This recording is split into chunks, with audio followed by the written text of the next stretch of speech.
안녕하세요, 블랙사입니다. 자, 하락세를 이어던 미국의 3대 지수가 오랜만에 반등에 성공을 했죠. 아직까지 바닥을 찍은 것인지 아니면 이 더 큰 하락을 위한 잠깐의 반등인지는 확실치가 않지만 그래도 일단은 반등에 성공을 했습니다. 다행이라고 생각을 하고요. 자, 이번 반등을 통해서 지난 한 주 동안 크게 하락했던 3대 지수 모두 어느 정도 낙폭을 줄이는 계기가 된 것 같습니다. 자, 다우지수는 1.47% 상승했고 S&P 500 지수도 2.39% 급등, 그리고 기술주 중심의 나스닥 지수는 무려 3.82%나 큰 폭으로 상승을 하면서 지난 2020년 11월 이후로 하루 최대폭의 상승을 기록했다고 합니다. 사실 나스닥 지수가 큰 폭으로 상승을 했지만 그동안 너무 많이 빠졌었죠. 금리 인상에 따른 여파로 인해서 이 국채 금리들까지 상승을 하면서 특히나 기술주 중심의 나스닥 지수 하락폭이 가장 컸습니다.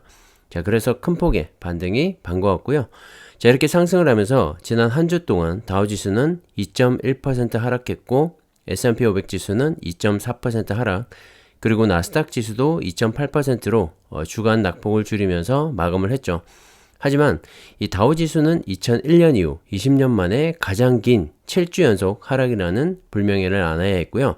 S&P 500 지수도 2011년 이후 최장기 하락세를 보였다고 합니다. 자, 코로나 팬데믹 이후에 너무나 큰 폭의 상승이 있었기 때문에 또 이런 조정도 거칠 수밖에 없다고 생각을 하고요. 아직까지 이 바닥이 어디인지는 알 수가 없지만 다들 힘내시고 주식 투자에 대한 이 기본기를 생각하면서 각자의 스타일대로 흔들림 없이 걸어가시기를 바랍니다. 자, 일단 파월 연준 의장은 다시 한번 자이언트 스텝보다는 빅 스텝이 적절하다고 말을 하면서 시장과 소통하려는 모습을 보였는데요. 자, 파월의 두 번째 발언이죠. 자, 지난 FOMC 회의 직후에 가진 인터뷰에서 자이언트 스텝은 적극적으로 고려하고 있지 않다라고 말을 했었는데 이번 인터뷰에서도 다시 한번 기준금리를 한 번에 0.5% 인상하는 빅 스텝이 적절하다고 말을 했습니다. 물론 22년 만에 빅스텝을 결정한 연준이지만 한 번에 0.75% 인상을 하는 이 자이언트 스텝과는 거리를 두는 모습이었습니다. 자, 이런 점도 증시 반등에는 어느 정도 역할을 한 것 같은데요. 하지만 이 시장은 연준이나 파월의 발언을 100% 신뢰하지는 않는 모습이었는데요. 자, 물가 상승이 이미 최고점에 달하고 있고 꼭지인지 아닌지도 아직 불확실한 확실치 않은 그런 상황에서 물가를 잡기 위한 자이언트 스텝 가능성도 여전히 배제할 수 없다는 게 시장의 분석인 것 같습니다. 자, 파월 의장 역시 경제 상황이 예상보다 좋으면 이 페드가 더 적은 것을 준비할 수 있고 경제 상황이 예상보다 좋지 못하게 되면 더 많은 것을 준비할 것이다 라고 덧붙인 만큼 상황에 따라서 자이언트 스텝 가능성을 열어둔 거죠. 연준은 물가를 2%로 낮추는 이 연착륙에 집중을 하고 있는데 지난달 이 물가 상승률이 8.3%였던 걸 감안해 본다면 2%까지는 아직 갈 길이 멀죠. 자, 지금보다 더 강력한 인플레이션 억제 정책들을 충분히 고려해 볼 수가 있는 그런 상황이기 때문에 이번 반등이 과연 진바닥을 찍은 것인가에 대한 의문을 거둘 수가 없는 이유인 것 같습니다. 자, 아직까지 시장은 불안하다는 말이죠. 자, 시장이 가장 싫어하는 불확실성, 바로 이 점이 해결되지 않는다면 진정한 바닥 다지기가 끝났다고 말하기는 어려울 것 같습니다. 참고하시면 좋을 것 같고요. 자, 지난 영상에서도 말씀을 드렸지만 미국의 금리 인상도 현재 주식시장을 무겁고 어렵게 만드는 요인이지만 그보다 심각한 건 중국의 봉쇄 조치가 장기화되고 있다는 점인데요. 자, 그런 중국에서 오랜만에 좋은 소식이 들려온 것 같습니다. 자, 도시 전체를 전면 봉쇄에 들어갔던 이 상하이시가 오늘부터 이 봉쇄 완화에 첫 발을 뗄 것으로 보이는데요. 한 50일 만이죠. 전면 완화는 아니고 평상시 이 손님 수보다 적은 인원을 받는다는 조건 하에 마트와 편의점, 시장, 미용실, 세탁소 등 주민 생활과 밀접한 이 업종의 영업이 허용이 된다고 합니다. 자, 음식점에서의 식사는 여전히 금지되지만 배달 영업은 재개가 되고요. 대중교통 또한 운행이 재개가 된다고 합니다. 자, 현재 상하이시는 주민 주거 지역을 이 감염자의 발생 정도에 따라 통제구역, 관리 통제구역, 방어구역 등 세 곳으로 분류를 해서 관리를 하고 있는데 방어구역 내 이 주민들은 여전히 집 밖으로 나오지 못하지만 그래도 부분적으로 통제가 완화되기 시작했다는 점에서 다행이라고 생각을 하고요. 자, 멈췄던 이 세 개의 공장이 빠른 회복세를 이어가길 기대해 보면서 2분기 실적도 어느 정도 선에서 선방할 수 있지 않을까 생각을 하고요. 자, 상하이시의 이 봉쇄 조치가 완화될수록 혹은 해제가 된다면 또 기대 수요가 발생을 하면서 조정받았던 주가에도 힘이 실릴 수 있을 테니까요. 자, 힘든 시간을 잘 이겨내시기 바랍니다. 자, 한 가지 우려스러운 건 이런 중국의 봉쇄 조치로 인해서 중국의 경제가 타격을 입게 될 것이라는 건데요. 자, 이번에 4월 중국의 소매 판매가 발표가 됐는데 큰 폭으로 하락을 했죠.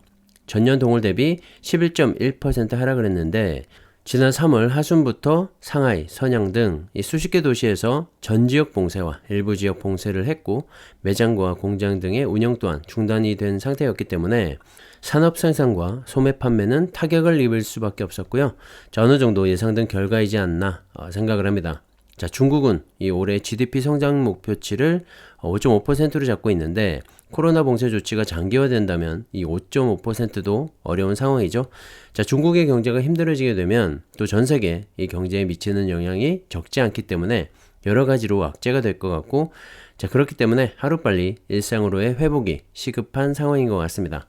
특히 우리나라와는 수출과 수입에서 정말 밀접한 관계를 이어오고 있기 때문에 더 체감이 될 것 같고요. 자, 어쨌든 이 5월 안에 해결이 됐으면 하는 그런 바람입니다. 자, 코로나와 전쟁으로 인한 공급망 이슈와 중국의 봉쇄 조치에도 불구하고 전기차의 성장세는 정말 무서운 것 같습니다.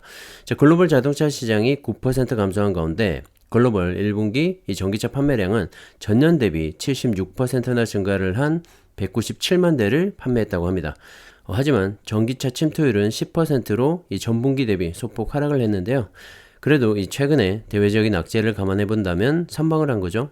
특히 중국 시장은 3월부터 시작된 봉쇄 조치와 이 올해 전기차 보조금이 삭감이 되었음에도 불구하고 BYD와 상하이 GM오링 등의 이 로컬 업체와 테슬라의 판매량 호조까지 겹치면서 전년 동기 대비 143%나 증가를 한 110만 대를 판매 기록했다고 합니다. 전기차 침투율도 17%까지 상승을 했다고 하는데요. 역시 지금 현재 이 전기차 시장을 이끌어가고 있는 건 중국이라는 생각을 다시 한번 할 수 있고요. 자, 데이터까지 정확하게 반영이 되고 있는 것 같습니다. 자, 유럽 시장은 러시아와 우크라이나 간의 전쟁으로 인해서 이 공급망 이슈가 불거지면서 자, 1분기 전기차 판매량은 전년 동기 대비 19% 증가를 했지만 전분기 대비로는 22%나 감소를 한 57만 대가 판매가 되면서 성장폭이 둔화를 보였고요. 전기차 침투율 역시 16%로 전분기 대비 3.8% 정도 하락하게 됐습니다. 자, 공급망 관련해서 가장 큰 영향을 받은 것 같고요. 자, 이런 현상은 5월인 2분기에도 이어지고 있기 때문에 2분기 유럽에서의 이 전기차 판매량에도 계속해서 영향을 미치지 않을까 생각을 합니다. 사고 싶은 사람은 많은데 공급이 안 되고 있는 거죠. 답답한 상황이고요. 러시아와 우크라이나 간의 전쟁도 빨리 종식이 되었으면 하는 바람이고, 자, 이들의 전쟁이 끝이 난다면 또 증시는 반등으로 보답하지 않을까 생각을 합니다.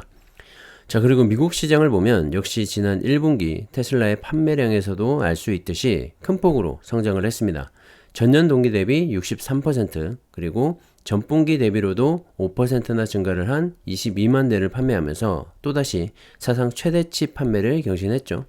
전기차 시장이 정말 급속도로 커지고 있는 미국 시장이고, 자, 어쨌든 이들 중국과 유럽, 미국의 3대 시장이 전기차 시대를 이끌어가게 될 텐데요.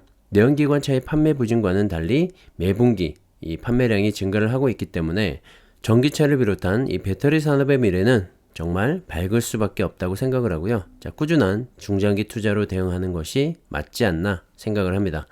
특히 우리나라를 비롯한 중국의 2차전지 관련 산업에 관심을 가지고 적극적인 투자도 충분한 매력이 있다고 생각을 하고요. 자, 중장기 투자를 고려한다면 이 타이거, 차이나 전기차 ETF를 비롯한 타이거, 2차전지 테마와 같은 안정적인 ETF 투자도 관심을 가지면 좋을 것 같습니다. 자, 오늘은 여기까지 하겠습니다. 감사합니다.